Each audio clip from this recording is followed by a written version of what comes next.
السلام علیکم ورحمۃ اللہ وبرکاتہ ہے بڑی خبر۔ ہم آج ہم ایک ایسی تفصیلی اور گہری گفتگو کا آغاز کرے ہیں جو بظاہر تو مشرق وسطیٰ کے موجودہ جغرافیائی اور سیاسی حالات کے گرد گھومتی محسوس ہوتی ہے، لیکن اگر اس کی تہوں کو تھوڑا سا کھولا جائے تو اس کے تانے بانے انتہائی خفیہ عالمی سازشوں اور بہت گہرے مذہبی عقائد سے جڑے ہوئے نظر آتے ہیں۔ جی ہمارا آج کا مقصد صرف یہ دیکھنا نہیں ہے کہ کون سا ملک کس پر حملہ کر رہا ہے یا کون سی فوج کہاں کھڑی ہے۔ ہم ان تمام پہلوؤں کا بالکل ایک غیر جانبدارانہ جائزہ لیں گے جن میں موجودہ جنگی حالات کو آخری زمانے کی پیشگوئیوں کے ساتھ ملا کر دیکھا جا رہا ہے۔ یہ کوئی عام سیاسی تجزیہ نہیں ہے۔ بالکل۔ دیکھیے، عام طور پر ہم جنگ، سیاست یا سفارتکاری کو معیشت یا وسائل کی عینک سے دیکھتے ہیں، لیکن یہ سمجھنا بہت ضروری ہے کہ جب ان معاملات میں عقیدہ اور پیشگوئیاں شامل ہو جائیں تو حالات کو دیکھنے کا پیمانہ وہ بالکل ہی بدل جاتا ہے۔ ایسا ہی ہے۔ مادی چیزوں کے ساتھ ساتھ جب روحانی عوامل کسی تنازع کا حصہ بنتے ہیں تو بساط پر چلنے والی چالیں عام تجزیہ نگاروں کی سمجھ سے باہر ہو جاتی ہیں۔ ہم آج بالکل غیر جانبدار رہ کر ان تمام تفصیلات اور نظریات کو جو سامنے آئے ہیں ان کا جائزہ لیں گے تاکہ سننے والوں کو اس پیچیدہ بساط کا ہر رخ واضح طور پر سمجھ آ سکے۔ اچھا، تو شروعات کرتے ہیں اس سیاسی بساط اور ان پراسرار واقعات سے جن کا آج کل بہت زیادہ ذکر ہو رہا ہے۔ ایک بہت ہی حیران کن تفصیل سامنے آئی ہے کہ پس پردہ کام کرنے والی خفیہ طاقتوں نے امریکی صدر ٹرمپ کو آیت اللہ خامنائی کے قتل پر مجبور کیا۔ یہ کوئی معمولی بات نہیں ہے کہ دنیا کے طاقتور ترین انسان کو کوئی اور ڈکٹیٹ کر رہا ہو، اور ظاہر ہے اس کے بعد ایران کی جانب سے ایک سخت رد عمل آیا جس میں اسرائیل اور مشرق وسطیٰ میں موجود امریکی فوجی اڈوں کو میزائلوں اور ڈرونز کا نشانہ بنایا گیا۔ جی، لیکن کہانی یہاں ختم نہیں ہوتی۔ بالکل ختم نہیں ہوتی۔ وہ موڑ دراصل ایک خاص عسکری حکمت عملی کی طرف اشارہ کرتا ہے جسے اصطلاح فالس فلیگ آپریشن کہا جاتا ہے۔ جب خطے میں کشیدگی اپنے عروج پر تھی تو کچھ خفیہ عناصر نے اس کا فائدہ اٹھا کر عرب ممالک اور ایران کے درمیان ایک بڑی جنگ چھیڑنے کی سازش کی۔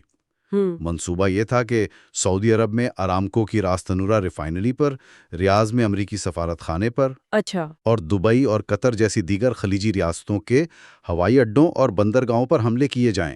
تو ان حملوں کا مقصد؟ ان کا مقصد صرف تباہی پھیلانا نہیں تھا، اس سے بڑا مقصد یہ تھا کہ ان حملوں کا الزام ایران پر لگایا جائے تاکہ پورا خطہ جنگ کی لپیٹ میں آ جائے۔ یہ فالس فلیگ والا تصور عام ذہن کے لیے تھوڑا الجھاوا ہو سکتا ہے۔ اگر ہم اسے ایک سادہ مثال سے سمجھنا چاہیں تو یہ کچھ ایسا ہے کہ محلے میں دو پڑوسیوں کی پرانی دشمنی چل رہی ہو، جی، اور کوئی تیسرا شخص رات کے اندھیرے میں آ کر ایک پڑوسی کے گھر کی کھڑکی پر پتھر مار دے اور وہاں جان بوجھ کر دوسرے پڑوسی کی کوئی نشانی چھوڑ جائے۔ پتھر مارنے والے کا مقصد صرف یہ ہوتا ہے کہ وہ دونوں آپس میں لڑ پڑیں اور وہ تیسرا شخص اپنا کوئی ذاتی فائدہ اٹھا لے۔ بہت بہترین مثال ہے۔ فالس فلیگ آپریشن کی بنیادی دھوکہ دہی پر رکھی جاتی ہے۔ آپ حملہ خود کرتے ہیں یا اپنے ایجنٹ سے کرواتے ہیں، لیکن شواہد اس مہارت سے چھوڑتے ہیں کہ ساری دنیا سمجھے کہ یہ دشمن نے کیا ہے۔ اس سے ہمدردی بھی مل جاتی ہے اور اخلاقی جواز بھی۔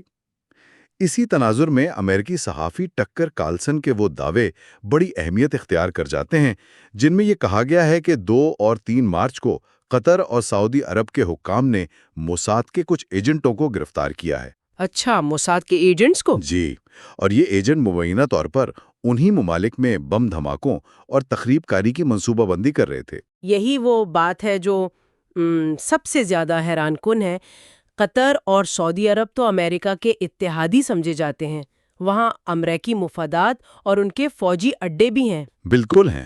تو پھر اسرائیل کی خفیہ ایجنسی وہاں کیوں بمباری کرنا چاہے گی؟ اپنے ہی اتحادیوں کے گھر میں آگ لگانے کا کیا منطقی جواز ہو سکتا ہے؟ اس کا جواز افراتفری اور خوف کی نفسیات میں چھپا ہے۔ دیکھیے، جب خلیجی ممالک جن میں قطر، سعودی عرب، متحدہ عرب امارات، بحرین، عمان اور کویت شامل ہیں، ان سب میں بم دھماکے ہوں گے تو ایک خوف اور غصے کی فضا پیدا ہوگی۔ بالکل۔ اس شدید غصے کو بآسانی کسی ایک خاص دشمن کی طرف موڑا جا سکتا ہے، اور وہ دشمن ایران تھا۔ یہ ایک سازش بتائی جاتی ہے تاکہ پوری عرب دنیا کو ایران کے خلاف جنگ کے لیے تیار کیا جا سکے۔ لیکن ایران نے بھی اس سازش کو بھانپتے ہوئے واضح الفاظ میں تردید کر دی تھی کہ اس نے آرامکو یا عوامی مقامات پر کوئی حملہ کیا ہے۔ تو ایک طرف تو یہ فالس فلیگ اور وقتی سیاسی فائدے کی بات ہو رہی ہے، لیکن جو چیز مجھے سب سے زیادہ حیرت میں ڈالتی ہے وہ یہ ہے کہ ان موجودہ حالات کو اٹھا کر سیدھا 1871 کی تاریخ سے جوڑا جا رہا ہے۔ جی، 1871۔ یعنی آج سے 150 سال پرانی بات۔ البرٹ پائک کا ذکر آتا ہے، جو ایک امریکی جرنل اور فری میسن کے بانی تھے۔ ان کا ایک خط ہے جو انہوں نے اطالوی رہنما جوسیپے مزینی کو لکھا تھا۔ دعویٰ کیا جاتا ہے کہ اس خط میں باقاعدہ 3 عالمی جنگوں کا ایک خاکہ پیش کیا گیا تھا۔ یہ واقعی ذہن کو الجھا دینے والی بات ہے۔ وہ خط آج کے حالات کے تناظر میں واقعی ایک بہت گہرا جائزہ مانگتا ہے۔ اس خط میں مبینہ طور پر یہ خاکہ تھا کہ پہلی اور دوسری عالمی جنگ کے بعد تیسری عالمی جنگ کو اس انداز میں بھڑکایا جائے گا کہ ایلومیناٹی کے ایجنٹوں کے ذریعے سیاسی صہیونیت اور اسلامی دنیا کے رہنماؤں کے درمیان اختلافات کو ہوا دی جائے۔ اور یہاں ایلومیناٹی سے مراد وہ خفیہ اور طاقتور عناصر ہیں جو مبینہ طور پر دنیا کی سیاست کو پس پردہ رہ کر کنٹرول کرتے ہیں۔ یعنی 1 صدی سے بھی پہلے یہ منصوبہ بندی کی جا رہی تھی کہ اسلام اور سیاسی صہیونیت کے درمیان ایک ایسی جنگ کروائی جائے گی جو پوری دنیا کو اپنی لپیٹ میں لے لے۔ بالکل ایسا ہی ہے۔ یہ بہت عجیب لگتا ہے کہ اس دور میں جب موجودہ جغرافیائی لکیریں بھی واضح نہیں تھیں، تب یہ باتیں لکھی جا رہی تھیں۔ اس خط میں اس جنگ کا طریقہ کار اور انجام کیا بتایا گیا تھا؟ طریقہ کار انتہائی بھیانک تھا۔ خط کے مندرجات کے مطابق اسلام اور سیاسی صہیونیت دونوں ایک دوسرے کے ساتھ اس حد تک لڑیں گے کہ وہ ایک دوسرے کو مکمل طور پر تباہ کر دیں گے، اور دنیا کی باقی تمام اقوام بھی اس مسئلے پر اس قدر تقسیم ہو جائیں گی کہ وہ جنگ میں کودنے پر مجبور ہو جائیں گی، اور وہ اس وقت تک لڑیں گی جب تک کہ وہ مکمل طور پر اخلاقی، جسمانی، روحانی اور معاشی تھکن کا شکار نہ ہو جائے۔ اور اس ساری تباہی کا حتمی مقصد کیا تھا؟ کیونکہ کوئی بھی طاقت صرف تباہی کے لیے تو تباہی نہیں مچاتی، اس کے پیچھے کوئی نیا عالمی نظام مسلط کرنے کی سوچ ہوتی ہے۔ کیا یہ خلا کسی خاص نظریے کے لیے پیدا کیا جا رہا تھا؟ جی، جب اقوام اپنا سب کچھ ہار دیتی ہیں اور معاشرے اخلاقی طور پر کھوکھلے ہو جاتے ہیں تو ایک نفسیاتی خلا پیدا ہوتا ہے۔ اس خط کے مطابق اس عالمی تباہی کے بعد دنیا میں لامذہبیت اور دہریت، یعنی کسی بھی خدا کو نہ ماننے کا رجحان ایک منظم طریقے سے پھیلایا جائے گا۔ ایک ایسا انتشار برپا کیا جائے گا تاکہ اقوام کو دہریت کے خوفناک اثرات دکھائے جا سکیں۔ لوگ عقیدے سے اس قدر مایوس ہو جائیں گے کہ وہ سکون کی تلاش میں اس نئے نظام کو قبول کرنے پر مجبور ہو جائیں گے۔ موجودہ حالات کو بہت سے لوگ اسی منصوبے کی تکمیل کی طرف ایک قدم کے طور پر پیش کرتے ہیں۔ یہ سوچ کر ہی رونگٹے کھڑے ہو جاتے ہیں کہ اتنے طویل المدتی منصوبوں پر کام ہو رہا ہے۔ لیکن یہ بحث ہمیں ایک اور انتہائی حساس حصے کی طرف لے جاتی ہے، اور وہ ہے مذہبی پیشگوئیاں۔ آرماگیڈن اور ملحمۃ الکبریٰ کا تصور۔ ایسا محسوس ہوتا ہے کہ یہ جنگ اب صرف زمین یا تیل کی نہیں رہی۔ ایک حیران کن دعویٰ یہ سامنے آیا ہے کہ امریکہ کے 30 سے زائد فوجی اڈوں پر کمانڈرز اپنے فوجیوں کو یہ بتا رہے ہیں کہ ایران کے خلاف یہ جنگ دراصل ایک خدائی منصوبے کا حصہ ہے۔ دیکھیے، جب آپ کسی جنگ کو خدائی منصوبے کا نام دے دیتے ہیں تو لڑنے والے کی ذہنیت بالکل بدل جاتی ہے۔ بالکل، وہ پھر دنیاوی فائدے کے لیے نہیں بلکہ روحانی فریضے کے لیے لڑتا ہے۔ بالکل، امریکن اور عیسائی زاویے سے اسے آرماگیڈن کے ساتھ جوڑا جا رہا ہے۔ آرماگیڈن عیسائی عقیدے کے مطابق اس عظیم جنگ کا نام ہے جو دنیا کے اختتام سے قبل برپا ہوگی، یعنی اسے ایک مقدس جنگ کا رنگ دیا جا رہا ہے۔ جی، اس حد تک دعوے سامنے آئے ہیں کہ صدر ٹرمپ کو باقاعدہ حضرت عیسیٰ نے اس کام کے لیے چنا ہے تاکہ وہ اس جنگ کی چنگاری روشن کریں۔ ایک طرف تو امریکہ کا یہ عیسائی زاویہ ہے، لیکن دوسری جانب یعنی اسلامی اور ایرانی زاویہ بھی اتنی ہی شدت سے موجود ہے۔ بالکل موجود۔ ایران کا سرکاری بیانیہ اپنے انقلاب کو امام مہدی کے ظہور کی تمہید قرار دیتا ہے۔ ان کے نزدیک یہ جو فلسطین کی مزاحمت ہے، یہ آخری زمانے کی ان نشانیوں کا حصہ ہے جنہیں اسلامی ایسکٹولوجی میں ملحمۃ الکبریٰ کا نام دیا گیا ہے۔ اور جب ہم ایسکیٹالوجی یا آخری زمانے کے علم کی بات کرتے ہیں تو اسلامی تاریخ میں ملحمۃ الکبریٰ کا مطلب وہ آخری اور سب سے بڑی جنگ ہے جو حق اور باطل کے درمیان لڑی جائے گی۔ ایرانی بیانیے کے مطابق اس جنگ کے بعد وہ الہی وعدہ پورا ہوگا جس کی نوید قرآن مجید میں دی گئی ہے۔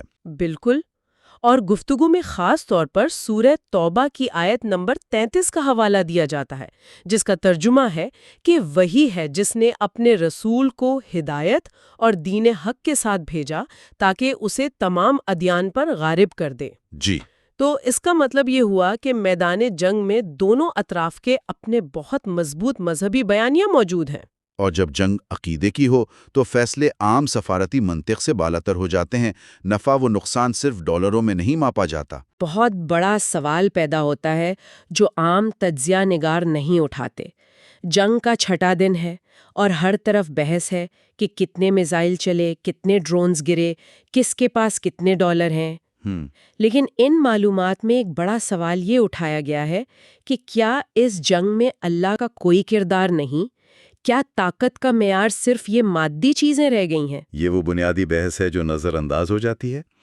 اگر صرف مادی لحاظ سے سوچیں تو ایرانیوں کے پاس آسان راستہ تھا، وہ امریکی شرائط مان لیتے، پابندیاں ختم کروا لیتے، بالکل سب کچھ بچا لیتے۔ لیکن ان کے بیانیے میں یہ مسئلہ دین اور اطاعت کا ہے۔ اطاعت صرف اللہ، اس کے رسول اور اولو الامر کی ہے۔ امریکہ یا ڈیپ سٹیٹ کے دباؤ میں آنا ان کے نزدیک قرآنی احکامات کی خلاف ورزی ہے۔ یہ ڈیپ سٹیٹ سے مراد وہی خفیہ طاقتیں ہیں؟ جی، وہ طاقتیں جو حکومتیں بدلنے کے باوجود پالیسیاں کنٹرول کرتی ہیں۔ ان حوالوں سے سورہ آل عمران کی آیت 149 کی تنبیہ دی جاتی ہے کہ اے ایمان والو، اگر تم نے کافروں کی اطاعت کی تو وہ تمہیں الٹا پھیر دیں گے اور تم خسارے میں پڑ جاؤ گے۔ یعنی مادی فائدہ وقتی ہو سکتا ہے لیکن روحانی خسارہ ہمیشہ کا ہوگا۔ اور اسی تسلسل میں سورہ البقرہ کی آیت 145 بھی یاد دلاتی ہے کہ علم آ جانے کے بعد بھی خواہشات کی پیروی کی گئی تو ظالموں میں سے ہو جائیں گے۔ اور سورہ الاعراف کی آیت 3 میں ہے کہ صرف اس کی اتباع کرو جو تمہارے رب کی طرف سے نازل کیا گیا ہے۔ بے شک۔ تو جب کوئی قوم یہ فیصلہ کر لے کہ اس نے طاغوت کے سامنے نہیں جھکنا تو پھر یہ جغرافیے کی نہیں بلکہ عقیدے کی جنگ بن جاتی ہے۔ اور عقیدے کی اس جنگ میں موت کا تصور بالکل مختلف ہوتا ہے۔ جان دینا شکست نہیں بلکہ شہادت کا درجہ ہے۔ سورہ البقرہ کی آیت 154 میں واضح ہے کہ راہ خدا میں مارے جانے والوں کو مردہ نہ کہو، وہ زندہ ہیں۔ اسی فلسفے کے تحت رہبر معظم کی شہادت کو بھی دیکھا جاتا ہے کہ انہوں نے اسے اپنے جد امام حسین کی طرح بہادری سے قبول کیا۔ شہادت کا یہ فلسفہ تو وہ مضبوط بنیاد ہے، لیکن اگر زمینی حقائق کو دیکھیں تو کچھ بہت حیران کن تبدیلیاں ہیں۔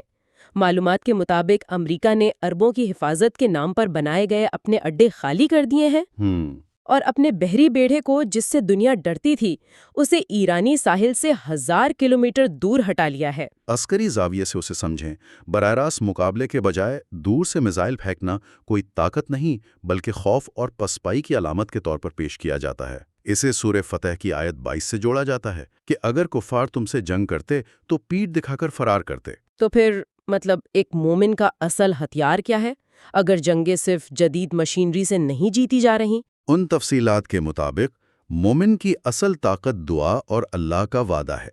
مومنوں کو سورہ آل عمران کی آیت 139 سے ہمت نہ ہارنے کی تلقین ہے کہ نہ ہمت ہارو نہ غم کرو، تم ہی غالب رہو گے اگر تم مومن ہو۔ جیسے سورہ آل عمران کی آیت 147 میں دعائے استقامت کا ذکر ہے، اور سورہ الروم کی آیت 47 میں ہے کہ ہمارا حق ہے کہ ہم مومنوں کی مدد کریں۔